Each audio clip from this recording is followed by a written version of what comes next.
রান্না চাপিয়ে দিয়েছি, পেঁয়াজটা ভেজে নেব।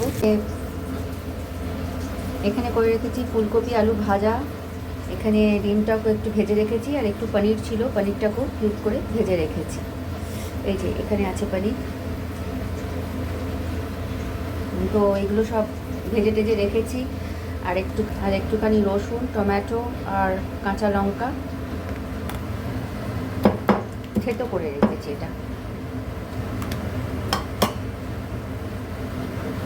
একটুখানি রসুন, কাঁচা লঙ্কা, টমেটো একটু থেতো করে নিয়েছি।